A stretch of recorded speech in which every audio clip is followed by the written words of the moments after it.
이렇게 경기 침체 이야기가 나오고요. 기업의 실적들도 안 좋아질 거라는 이야기가 나오고 있음에도 불구하고 미국에 있는 부유층들은 오히려 돈을 더 빌린다고 합니다. 야, 이 사람들 도대체 뭐 하려고 그러는 거죠?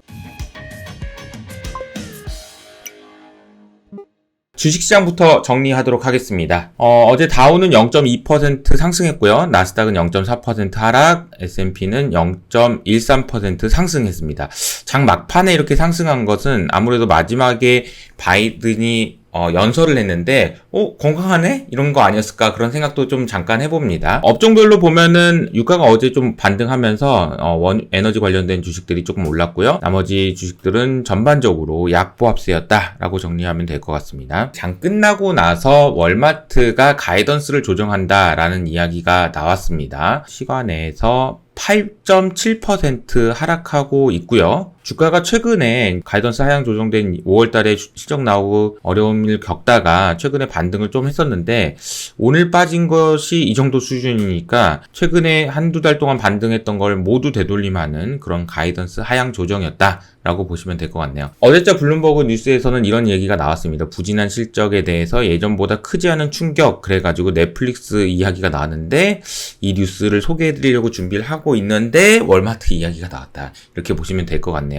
넷플릭스는 보시는 것처럼 좋은 실적은 아니었지만 생각보다는 덜 안 좋다라는 이야기로 반등을 하기 시작하고 있고요. 이렇게 되는 근본적인 이유는 제 생각에는 주가가 이미 많이 빠졌기 때문인 것 같습니다. 얼마나 빠지는 것이 적당한지에 대해서 사람들이 아직도 혼란스러워하고 있는 상황이 아닌가라는 생각을 할 수 있는 것 같고요. 상황이 이렇다 보니까 미국 월가에서도 연준이 이럴 것 같다라는 부분, 그리고 주식시장에 대한 전망 모두 굉장히 엇갈리는 전망들이 이어지고 있는데 대표적인 사례가 모건 스탠리와 JP 모건인 것 같아서 그 논리를 좀 설명해 드리려고 합니다. 모건 스탠리 같은 경우에는 연준 금리 인상을 중단할 거다라는 전망이 너무 시기상조다. 그래서 주가는 더 떨어질 거다라는 전망을 하고 있고요. JP 모건 같은 경우에는 인플레는 정점을 지금 찍었고 연준도 금리 인상 속도를 둔화시킬 거기 때문에 이건 주식시장의 호재라고 볼 수 있다라고 이야기를 하고 있습니다.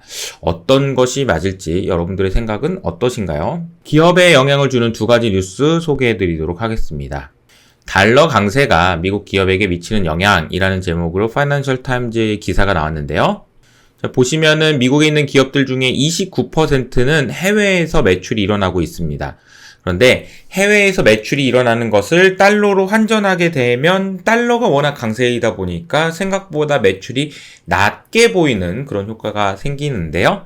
이렇다 보니까 IBM 같은 경우에는 달러 강세 때문에 2분기에 9억 달러, 올해 매출은 35억 달러나 감소할 것 같다라는 이야기를 했고요. 그 외에도 많은 기업들이 달러 강세 때문에 매출이 줄어드는 효과가 있다라는 이야기가 나오고 있습니다. 이렇다 보니까 해외 익스포저가 큰 기업들의 주가가 오히려 더 안 좋은 모습을 보이고 있다라는 것이 특징인 것 같습니다. 달러 강세가 기업의 실적에 미치는 영향에 대한 이야기가 나오고 있는 거고요. 또 한 가지 재미있는 사실은 환율이 이렇게 너무 변화가 심하고 각국의 중앙은행도 금리 인상 속도가 너무 빠르고 너무 차이가 나고 이러다 보니까 기업들 입장에서는 이거 지금이라도 결정해버려야 되겠다. 너무 변동성이 커서 나도 힘들다. 이런 이야기들을 하게 된다라는 거죠. 이렇게 되면 기업들은 해지를 하게 됩니다. 지금 가격으로 정해주세요 라고 얘기하는 수요가 많아질 수밖에 없는데요. 그 해지를 요구하는 사람들이 늘어나면서 비용도 늘어난다라는 것이 특징인 것 같습니다. 그러니까 이게 기업하는데 여러 가지로 비용이 많이 든다라는 이야기죠. 그런데 이제 보잉이 또 한 가지 복병이 또 있습니다. 보잉에서 다음 달부터 파업을 시작한다. 8월 2일부터 파업을 시작한다라는 이야기가 나오고 있습니다. 직원 덕에 수십억 달러 버는 사측이 임금 협상하는 거 부당하다.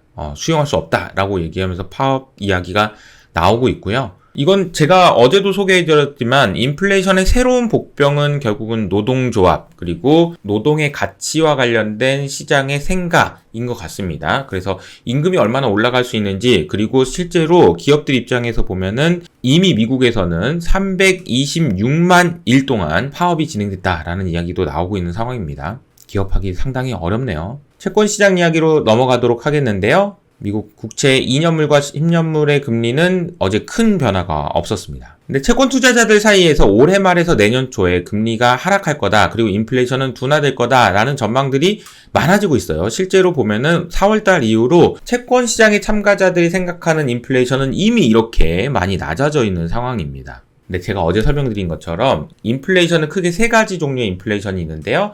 첫 번째가 실제 인플레이션, 두 번째는 기대 인플레이션, 세 번째가 채권 시장의 참가자들이 생각하는 거예요. 그런데 어제 말씀드린 것처럼 파월이 중요하게 생각하는 거는 1번 실제 인플레이션, 9.9%가 넘는 실제 인플레이션, 2번은 기대 인플레이션입니다. 물론 최근에 소폭 낮아지긴 했지만 여전히 높은 상황이고요. 그래서 시장의 생각이 이렇게 많이 낮아졌다고 해가지고 연준의 행동도 바뀔 거다라고 기대하는 것은 약간 안 맞는 부분이 있다 라고 보시면 될 것 같아요. 어제 유가는 2% 오랜만에 바닥권에서 상승했는데 그 이유는 이제 달러 강세가 진정됐기 때문이다 라는 분석이 나오고 있습니다. 천연가스 가격이 이게 미국에서도 천연가스 가격이 계속 올라가고 있는 상황이네요. 그런데 여기서 복병이 또 있습니다.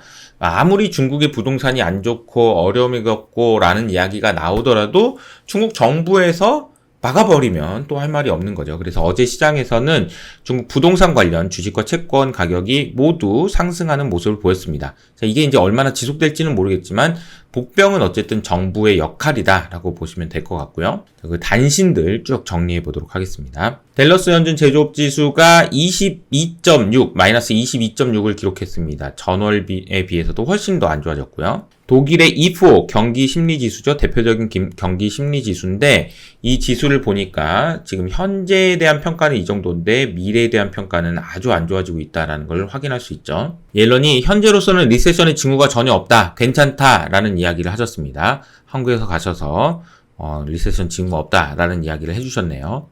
그런데 이게 아주 재밌는 뉴스입니다. 백악관에서 2분기 GDP 아직 발표되지도 않았는데 마이너스가 되더라도 이거 리세션 아니야 라고 이야기를 했습니다. 이 부분의 표현이 나와 있는데요. 이게 지금 경제학자들이 2분기 연속 사람들이 다 그렇게 얘기하는데 그거 아니야 라고 얘기를 했고, 저도 얼마 전에 경기 침체의 정의에 대해서 MBER이라는 곳에서 그냥 자체적으로 판단할 수 있는 여지가 분명히 있다라고 말씀을 드렸습니다. 2분기 연속 마이너스라고 하더라도 경기 침체가 아니라고 우길 수 있다라는 거죠. 어제 시장을 출렁이게 만들었던 게 또 다시 가즈프롬이 공급량을 또 줄인다라는 이야기입니다. 이 터빈이 없어가지고 이게 근데 터빈이 문제일까요, 진짜? 그래서 중요한 건 뭐냐면 러시아에서 유럽으로 가고 있는 가스는 이 정도 수준이었어요. 그래서 야말, 그리고 이제 우크라이나, 그리고 여기가 이제 노드 스트림입니다. 이 그림을 쭉 보시면 작년부터 쭉쭉쭉쭉 줄어서 야말은 안 가기 시작한 지 좀 됐고요. 녹색은 없어진 지 좀 됐고, 파란색도 우크라이나 전쟁이 일어나면서 없어졌고요.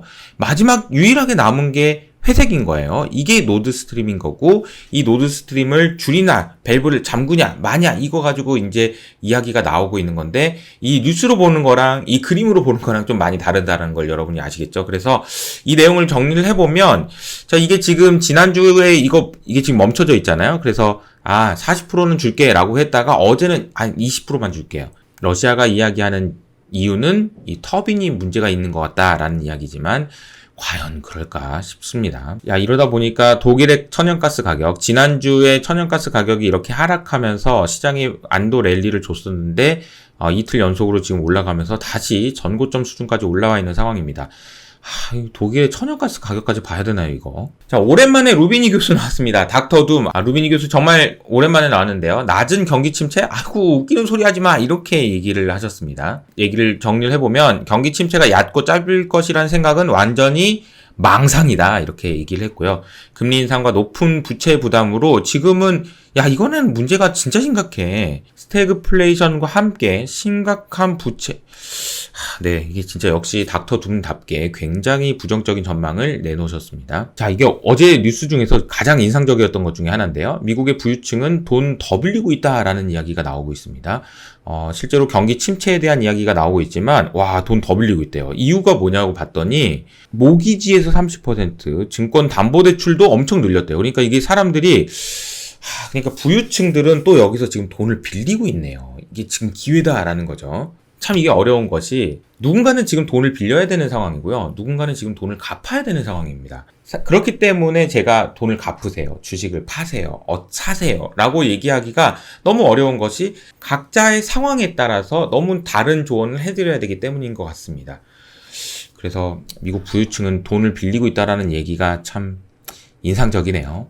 주말 동안에 제가 올려드렸던 홍진채 대표님이 우리가 부자가 되지 못한 이유라는 제목으로 이 책이죠. 돈의 심리학에 대한 이야기를 했는데요. 이 책에 나와 있는 내용들을 마지막에 이제 소개를 좀 해드리도록 하겠습니다. 우리가 생각을 해보면은 많은 사람들이 성공한 사람한테는 야, 이게 진짜 멋있다. 진짜 대담하게 잘했다. 라고 얘기를 하는데 실패한 사람한테는 야, 너 그렇게 바보같이 무모하게 왜 그랬냐. 이런 이야기를 하거든요. 이 두 개의 차이가 생각보다 아주 그렇게 크진 않다라는 이야기예요. 우리가 생각을 해보면 어디까지가 행운이고 어디까지가 노력이고 재주이며 어디까지가 리스크인지 이 고민을 해볼 필요가 있다라는 이야기입니다. 제가 오늘 말씀드린 대로 미국에 있는 부자들은 지금 오히려 돈을 빌려가지고 주식을 살 준비를 하고 있어요. 그런데 여러분에게도 이것이 과연 적절한 전략인지 여부는 여러분들이 판단하셔야 됩니다. 혹은 누군가는 멋있게 대담할 수 있겠지만 누군가는 바보같이 무모할 수도 있기 때문이죠. 이 차이가 무엇인지를 여러분들이 생각해 보시는 하루가 됐으면 합니다. 지금까지 이효석 아카데미였습니다. 감사합니다.